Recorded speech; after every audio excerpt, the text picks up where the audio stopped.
Hi! ఈరోజు class cut work stitch చేశాను. అసలు కట్ వర్క్ అంటే ఫస్ట్ బ్లౌజ్ స్టిచ్ చేసినప్పుడు నాకు వామిటింగ్‌లాగా కడుపులో తిప్పేసింది. కానీ ఇప్పుడు అన్నీ రోజుకి 2, 3 బ్లౌజెస్ కుట్టాల్సొస్తుంది కట్ వర్క్ బ్లౌజులే. అందరూ plain cut work, loading cut work ఇంక ఇవే బ్లౌజులు స్టిచ్ చేపించుకుంటున్నారు. ఈ నేర్చుకునే వాళ్ళేంటంటే కట్ వర్క్ స్టిచ్ చేయడానికి 2, 3 రోజులు పడుతుంది. లోడింగ్ కట్ వర్క్ అయితే 2, 3 రోజులు పడుతుందండి. నేర్చుకునే వాళ్ళు కాబట్టి. అయ్యో అనుకుంటున్నారు. 2, 3 రోజులు పట్టినా పర్లేదు. ఫస్ట్ బ్లౌజు నీట్‌గా స్టిచ్ చేయండి. తర్వాత ఇంకో బ్లౌజ్ స్టిచ్ చేసేటప్పుడు ఇంకొంచెం నీట్‌నెస్ వచ్చిద్ది.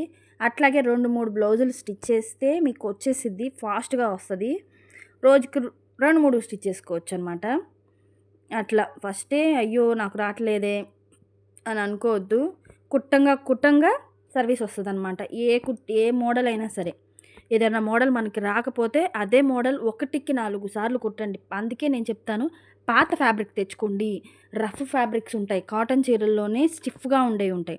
అవి ఒక శారీ తెచ్చుకొని దాన్నే డబల్ ఏసేసి కుట్టేసేస్తే అయిపోతది కదా!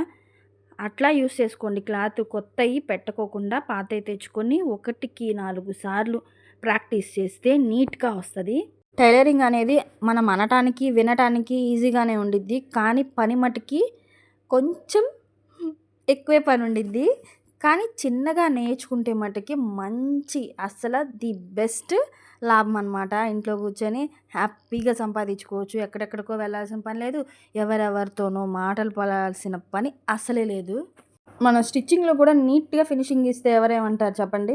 మనం ఎంత చేసినా చిన్న మిస్టేక్స్ అవుతానే ఉంటాయి. అప్పుడు మాత్రం దాన్ని మళ్ళీ సరిచేసి వాళ్ళని హ్యాపీ చేయాలి. అంతేగాని మళ్ళీ అలా వదిలేసామనుకోండి మనకు కస్టమర్స్ రారు. నాకు కూడా అలా జరుగుతూనే ఉంటుద్ది. మీరు మటికి నాకు ఒక చిన్న హెల్ప్ చేయాలి. లైక్ కొట్టొచ్చు కదా!